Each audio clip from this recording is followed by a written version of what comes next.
Bonjour les amis, aujourd'hui nous abordons un chapitre assez conséquent du livre qui permettra au travers d'une approche physiologique d'avoir une compréhension plus précise concernant le rôle vital que joue l'électricité dans et en dehors du corps. Cette partie est relativement plus longue que les autres. Elle requiert donc un peu plus de concentration. Installez-vous confortablement au casque, retournez votre téléphone, voilà.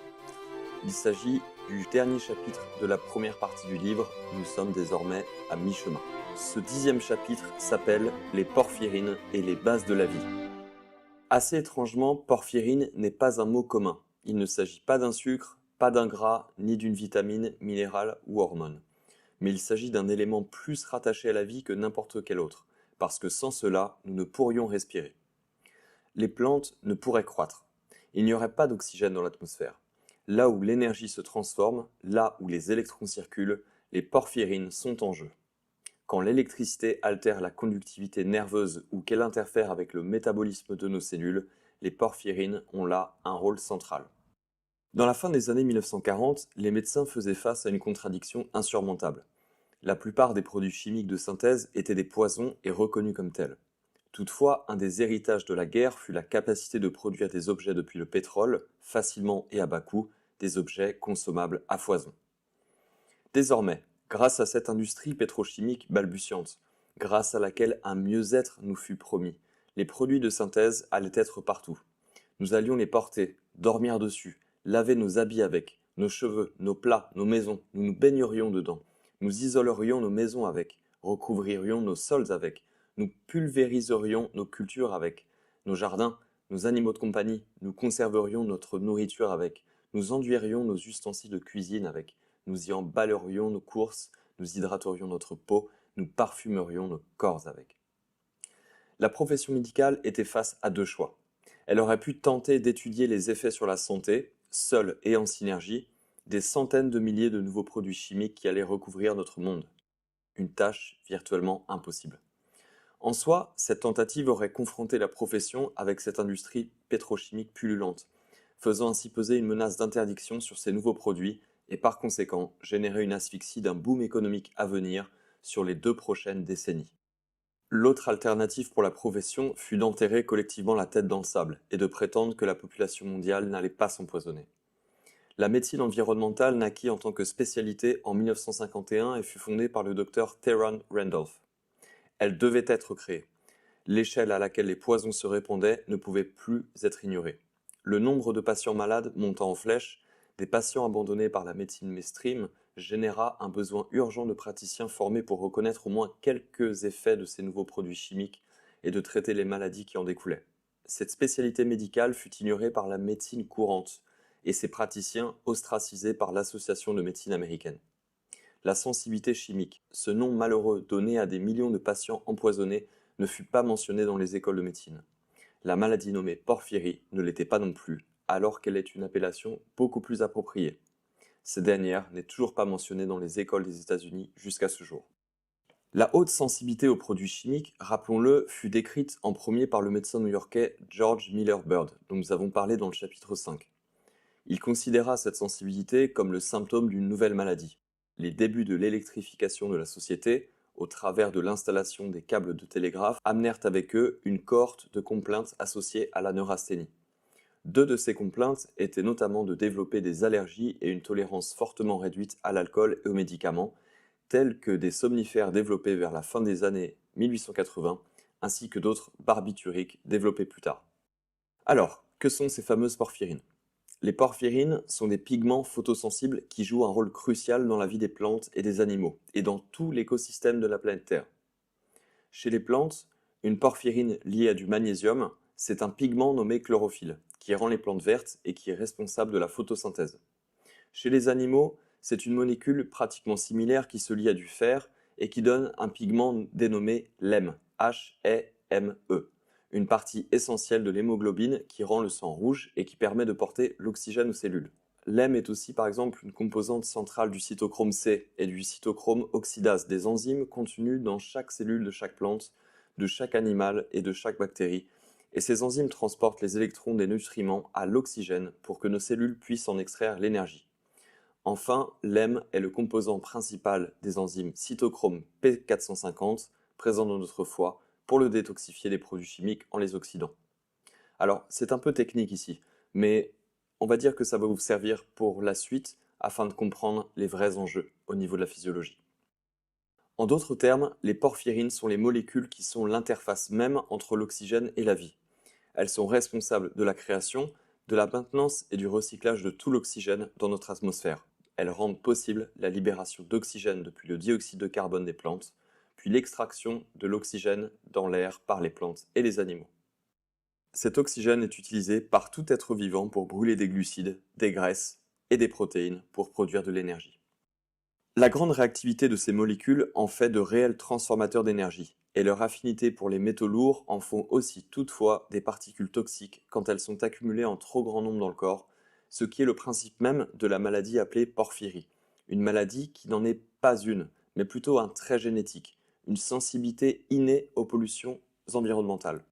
Si la chaîne des porphyrines et d'autres précurseurs de porphyrine, une chaîne nécessaire à la production de M, est ralentie, s'ensuit alors une accumulation de porphyrine qui générera plus tard la maladie. Cette accumulation peut notamment causer des lésions moyennes à sévères de la peau ainsi qu'une photosensibilité accrue. Cette accumulation affecte aussi le système nerveux et d'autres organes causant diverses maladies. Parce que la maladie de la porphyrie est supposée rare, le diagnostic est souvent mal effectué et on conclut faussement à une autre maladie. Elle est justement appelée la petite imitatrice car elle peut affecter beaucoup d'organes et mimer ainsi de nombreuses autres maladies. Puisque les patients souffrent beaucoup plus qu'il n'y paraît, on psychiatrise souvent à tort cette maladie. La porphyrie est une réponse à la pollution environnementale et était de fait extrêmement rare dans un monde non pollué. À part les quelques très rares cas souffrant congénitalement de cette maladie, une déficience en enzyme porphyrique ne cause normalement pas de maladie. De fait de la manière dont cette maladie a été découverte et du fait de l'absence de produits chimiques à cette époque, la porphyrie se fit connaître comme une maladie rare, une maladie généralement déclenchée par des produits chimiques tels les barbituriques que les patients génétiquement sensibles à cette maladie devaient absolument éviter. Ce n'est qu'au début des années 1990 que le docteur William Morton, professeur de médecine environnementale à l'Université des sciences de l'Oregon, réalisa que, puisque les produits chimiques de synthèse étaient bien plus présents dans l'environnement moderne, il devait alors être un des plus grands déclencheurs d'attaques porphyriques. Morton proposa alors que la maladie controversée nommée multichimico-sensibilité, ou en anglais Multiple Chemical Sensibility, était dans la plupart des cas identique avec une ou plusieurs formes de la porphyrie. Quand il commença à tester ses patients atteints de MCS, donc multico-chimico-sensibilité, il trouva qu'effectivement 90% d'entre eux étaient déficients en une ou plusieurs enzymes porphyriques. Il investigua alors un nombre conséquent d'arbres généalogiques recherchant le même trait génétique et réussit à démontrer une origine héréditaire de la MCS, ce que personne avant n'eût fait, la MCS n'ayant auparavant jamais été connectée avec aucun marqueur biologique. Morton se rendit aussi compte que la plupart des personnes électrico-sensibles avaient une déficience d'enzymes porphyriques et que la sensibilité électrique aussi bien que chimique apparaissait comme la manifestation de la même maladie. La porphyrie, montra Morton, n'est pas cette maladie extrêmement rare, mais elle doit en fait toucher au moins 5 à 10% de la population mondiale.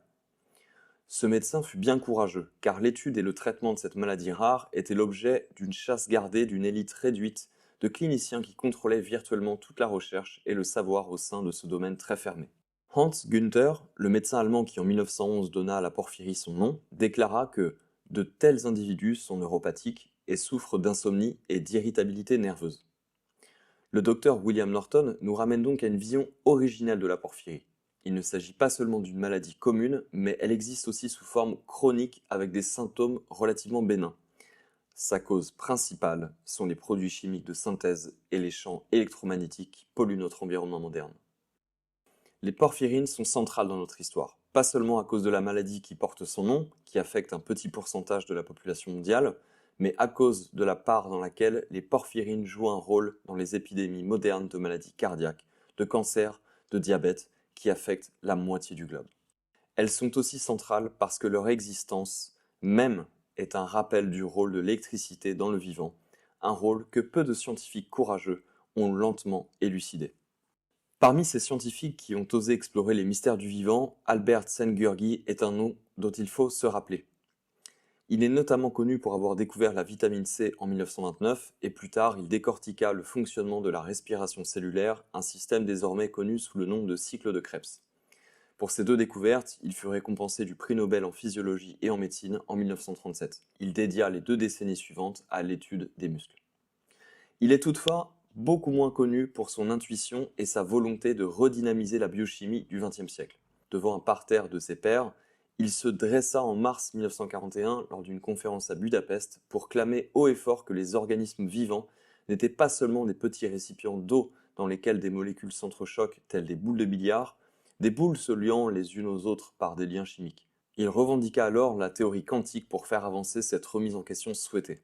Non, il ne put se résoudre aux explications de l'époque concernant la chimie des protéines, comment elles se déplaçaient, comment la vie surgissait en elles. Il fut alors amené irrémédiablement à se pencher sur le fonctionnement des porphyrines et de leurs enzymes. Il suggéra alors l'hypothèse, pour tenter d'expliquer le balai spectaculairement précis des molécules et des électrons, d'un système fait de cristaux liquides biologiques et de semi-conducteurs, harmonisant l'information et l'énergie sur de longues distances, un système loin de l'idée des molécules boules de billard se connectant par défaut au gré de leur rencontre. C'était en fait l'hypothèse d'un système dans lequel l'électricité était le maître d'œuvre. Szent-Györgyi était dans le vrai. Toutefois, ses observations ne purent percer car dans les mentalités de l'époque, le divorce entre l'électricité et la vie était déjà bien consommé. Il n'était en effet pas concevable que la peau, les os et les muscles soient influencés par l'électricité. L'électricité, c'était les télégraphes, les chemins de fer, etc. Les protéines ne pouvaient être considérées comme des semi-conducteurs. D'admettre cela, ce serait une remise en question trop profonde, synonyme de menace pour l'industrie, l'économie et la culture moderne. Les biochimistes continuèrent alors à penser les protéines, les gras et l'ADN telles des pièces de marbre fluctuant dans une solution aqueuse, se percutant au gré du hasard. Malgré le manque de véhémence de Szent-Györgyi pour faire valoir son hypothèse, à cause des mentalités, ses prédictions lui donnèrent raison. Les molécules dans les cellules ne dérivent pas au hasard en se percutant les unes aux autres. La piézoélectricité, une propriété des cristaux qui les rend utiles dans les produits électroniques, transforme le stress mécanique en voltage électrique et vice-versa. Elle se trouve dans la cellulose, le collagène, la corne, les os, le bois, les tendons, les vaisseaux sanguins, les muscles, les nerfs, l'ADN et tout type de protéines observées. En d'autres termes, ce que nombre de biologistes ont ignoré pendant 2 siècles, l'électricité est essentielle en biologie. Après cette sortie de Szent-Györgyi lors de la conférence de Budapest en 1941, d'autres scientifiques poursuivirent son questionnement. Un exemple parmi d'autres, Daniel Helley, en 1959, prouva que les protéines séchées, les acides aminés et les porphyrines sont effectivement des semi-conducteurs. Plus tard, en 1966, Ling Wei, professeur d'ingénierie électrique à l'université de Waterloo en Ontario, énonça sans vergogne qu'un axone nerveux est une ligne de transmission électrique et que sa membrane est un transistor ionique. Il dit qu'un circuit similaire peut être trouvé aujourd'hui dans n'importe quel livre animé électriquement. Prenons aussi l'exemple de Włodzimierz Sedlak, qui poursuivit les travaux de Szent-Györgyi en Pologne. Il dit alors que la vie n'est pas seulement une collection de composés organiques régis par des réactions chimiques, mais que ces réactions chimiques sont agencées par des processus électriques qui s'instaure dans un environnement de protéines semi-conductrices. Un chercheur de la même université que Sedlak, Marian Vnuk, se concentre sur les porphyrines en tant qu'élément clé de la vie. Il déclare même que la fonction principale des systèmes porphyriques sont des systèmes électriques. Il est intéressant de noter que les porphyrines sont utilisés aussi dans les produits électroniques et que cela nous instruit donc sur la biologie. Les films de porphyrine appliqués sur les panneaux photovoltaïques augmentent le voltage et le courant. Les porphyrines nous permettent de traiter l'oxygène, elles permettent de respirer, de métaboliser la nourriture. Elles sont les transmetteurs d'énergie les plus puissants du corps. Elles permettent aussi l'absorption d'énergie solaire chez les plantes et le transport des électrons qui convertissent les dioxydes de carbone et l'eau en glucides et en oxygène. Maintenant, concentrons-nous sur ces molécules et leur rapport avec le système nerveux et l'environnement. On retrouve donc nos chères porphyrines dans le système nerveux de tous les mammifères. Elles se concentrent surtout dans les gaines de myéline, des gaines qui enveloppent les neurones, ces cellules qui transmettent des messages au cerveau depuis nos 5 sens. Ces gaines de myéline ont été délaissées par les chercheurs et leur dégradation cause des maladies neurologiques parmi les moins bien comprises de notre temps, la sclérose en plaques. C'est notre chirurgien orthopédiste Robert Baker, déjà cité dans un autre chapitre, qui dans les années 1970 découvrit que les gaines de myéline étaient réellement des lignes de transmission électrique. Quand les produits chimiques environnementaux empoisonnent les voies porphyriques, notamment les métaux lourds, une accumulation de porphyrine s'installe dans le système nerveux et le reste du corps. Cela perturbe les gaines de myéline et change leur conductivité, ce qui par conséquent altère l'excitabilité des nerfs qu'elles entourent. Le système nerveux entier devient hyperactif et sensible à des stimulus d'ordre divers et variés, champs électromagnétiques inclus. Ces gaines de myéline n'ont été étudiées que récemment. Au XIXe siècle, ne leur trouvant pas de fonction apparente, les anatomistes leur prêtèrent un rôle nutritif, un rôle de soutien aux nerfs qu'elles entourent. Ce sont les recherches de Robert Baker qui apportèrent beaucoup de lumière sur le rôle de ces gaines. Il put résoudre des questionnements liés à des guérisons non abouties, et ce, en utilisant un appareil délivrant de minuscules courants électriques qu'il appliqua sur ces os mal résorbés. Son postulat de départ fut la reprise des travaux de Szent-Györgyi, prêchant que si les protéines sont semi-conductrices, les os le sont peut-être aussi. Les os ne sont pas que collagène et apatite, qui est un type de minéral. Ils sont aussi composés de traces de cuivre, entre autres.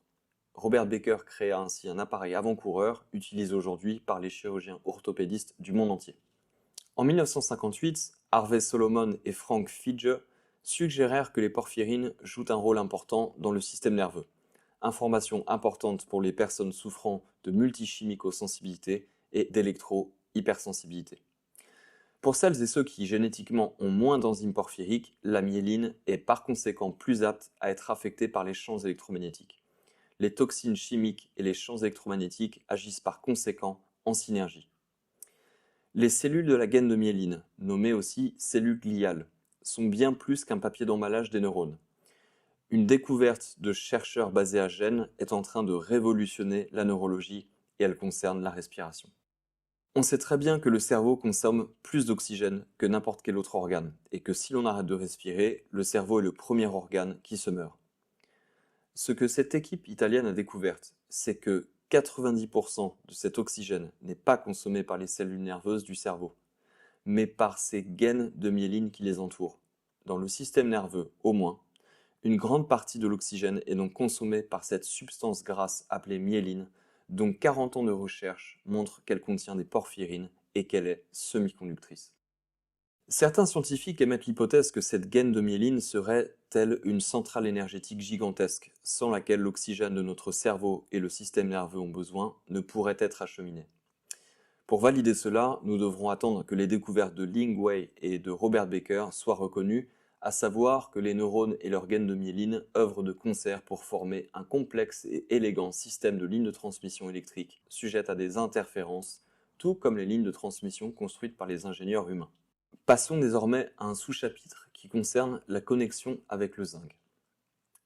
Le rôle du zinc fut découvert en 1950 par Henry Peters, un porphyrinologiste de l'Université médicale du Wisconsin. Tout comme le docteur Morton dont nous avons parlé plus tôt dans ce chapitre, Peters était impressionné par le nombre de personnes qui semblaient avoir une condition légère ou latente de porphyrie, et pensa que la chose était beaucoup plus fréquente que ce qui était communément admis. Peters découvrit que ces patients atteints de porphyrie excrétaient de grandes doses de zinc dans leurs urines, jusqu'à 36 fois la normale. Avec cette information, Peters entreprit la chose suivante. Il chélata logiquement ses patients pour réduire la dose de zinc et cela fonctionna très bien. Les patients recouvraient à une condition libre de tout symptôme, et ce pendant plusieurs années.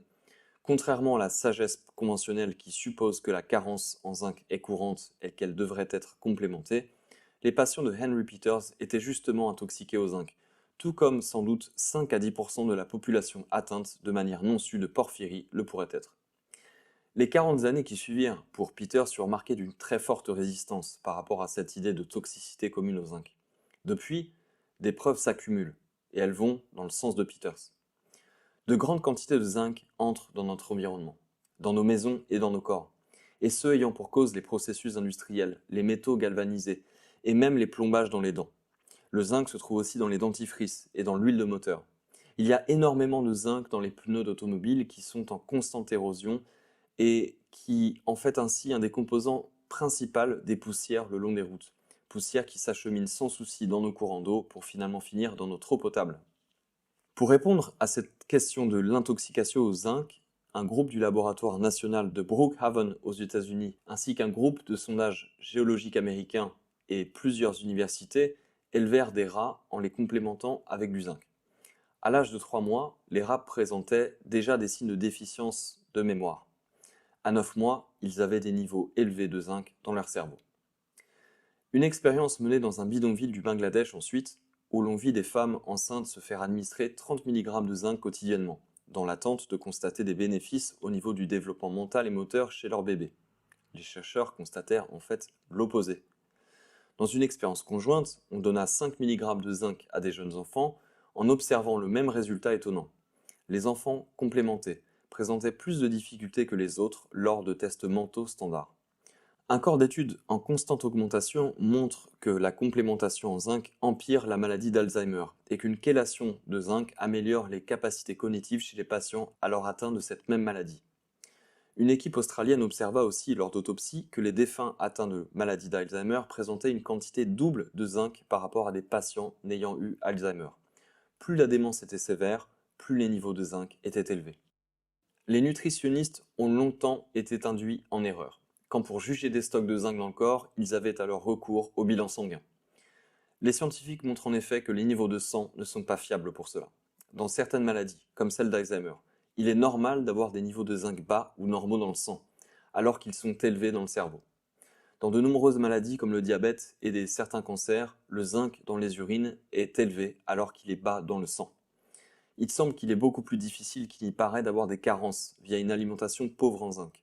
Le corps est incroyablement capable de compenser même des niveaux de zinc très bas dus à une alimentation carencée, et ce en augmentant l'absorption intestinale et en diminuant l'excrétion via l'urine, les selles et la peau. La dose recommandée est d'environ 11 mg par jour, mais avec seulement 1,4 mg de zinc par jour, on peut maintenir une homéostasie et des niveaux de zinc normaux dans le sang et les tissus. Au-dessus de 20 mg par jour, on risque une toxicité sur le long terme. Passons à la conclusion de ce grand chapitre. Dans nos cellules, on sait que la production de M depuis les porphyrines peut être inhibée par une large variété de produits chimiques toxiques, mais pas par l'électricité, au moins autant qu'il est communément admis aujourd'hui. Nous verrons pourtant dans les chapitres suivants que les champs électromagnétiques interfèrent avec une des tâches les plus importantes que l'M est censé faire pour nous, permettre la combustion de notre nourriture par l'oxygène afin que nous puissions respirer et vivre. Comme de la pluie sur un feu de camp, les champs électromagnétiques éteignent les flammes du métabolisme. Ils réduisent l'activité des cytochromes, et ce en exerçant une force qui altère la vitesse des électrons transportés le long de la chaîne des cytochromes jusqu'à l'oxygène. Chaque personne sur cette planète est affectée par cette pluie invisible qui pénètre l'usine de nos cellules. Chacun voit alors son métabolisme ralenti, moins vif que si ces champs n'étaient pas là. Nous verrons comment cette lente asphyxie provoque les maladies majeures de notre civilisation, les cancers, les diabètes et les maladies cardiaques. Il n'y a pas d'échappatoire. Peu importe l'alimentation, l'exercice, le mode de vie et le patrimoine génétique de chacun, le risque de développer ces maladies est tout simplement beaucoup plus grand qu'il y a 130 ans. Les gens étant génétiquement prédisposés ont tout simplement un plus grand risque que n'importe qui, car ils ont moins de M dans leurs mitochondries, les mitochondries qui sont les usines d'énergie de nos cellules. Les 5 à 10% de la population qui ont moins d'enzymes à porphyrine sont les fameux canaris dans la mine de charbon, dont les champs d'avertissement ont tragiquement été ignorés. Les canaris dans la mine de charbon, cela fait référence à la pratique utilisée dans les mines de charbon au début du XXe siècle. Les mineurs apportaient avec eux un canari et celui-ci servait de signal d'avertissement en cas d'émanation de gaz toxiques, principalement le monoxyde de carbone. Lorsque ces canaris cessaient de chanter, cela marquait le signe de l'intoxication. Ils sont les personnes qui furent atteintes de neurasthénie dans la seconde partie du XIXe siècle, lors de l'invasion des câbles télégraphiques. Ils sont ceux touchés par les divers produits chimiques tels les somnifères des années 1880, les barbituriques des années 1920, etc. Ils sont les hommes, les femmes et les enfants atteints de multichimicosensibilité, empoisonnés par cette soupe de produits de synthèse qui nous est versée dessus depuis la Seconde Guerre mondiale. Ils sont ces âmes abandonnées, atteintes d'hypersensibilité électrique, délaissées derrière leurs ordinateurs, forcées même pour certains à l'exil à cause des radiations de la révolution du sans-fil. Dans la deuxième partie du livre, nous verrons tout simplement comment la population mondiale est irrémédiablement touchée, résultante de cris d'alerte jamais écoutés.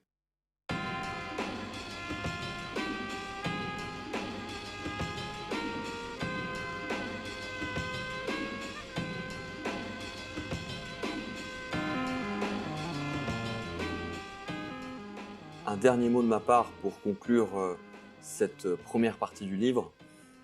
Comme je l'ai dit plusieurs fois, il me semble important d'être conscient de l'impact, qui est certes invisible, lent et pernicieux, de ce facteur environnemental qui nous percute tous les jours. En fait, à un niveau des plus accessibles, plus on va prendre de distance avec nos appareils, plus je pense nous les utiliserons à bon escient. Il n'en va pas simplement de notre santé physique, qui est le thème du livre d'Arthur Firstenberg, mais je pense qu'il en va aussi de notre santé mentale. Les écrans, qui sont des interfaces de médiation qui sont censés nous connecter, en fait, nous déconnectent de la réalité physique et immédiate de ce monde. Alors tout n'est pas à jeter à la poubelle, bien sûr. Dans ces technologies nous permettent beaucoup de choses. Mais elles semblent surtout nous connecter à un monde virtuel où le réel est faussement dupliqué. Et où je pense subrepticement que le libre arbitre fait alors place à une influence, voire un guidage savamment orchestré par un accompagnement algorithmique de la vie. Ça, c'est Eric Sadin qui dit ça. Je ne m'étendrai pas plus sur le sujet, mais essayons d'élever notre conscience pour notre bien physique et notre bien mental. Voilà. Je vous remercie pour votre suivi, pour votre attention. Faites passer ça aux personnes dans votre entourage qui sont électro-hypersensibles. Je pense qu'elles apprendront beaucoup de choses. S'il vous plaît, likez et commentez ces vidéos. Abonnez-vous. Il en va de la diffusion algorithmique sur YouTube de ce contenu, qui je pense est très important. Je pense que c'est nécessaire de se rendre compte vraiment de l'impact insoupçonné des champs électromagnétiques sur notre santé. Je vous remercie, je vous souhaite une bonne journée, une bonne soirée et prenez soin de vous. On se revoit pour le début de la deuxième partie du livre et nous commencerons avec l'impact des champs électromagnétiques sur les maladies cardiovasculaires. Vous verrez, c'est impressionnant. Merci à vous, salut!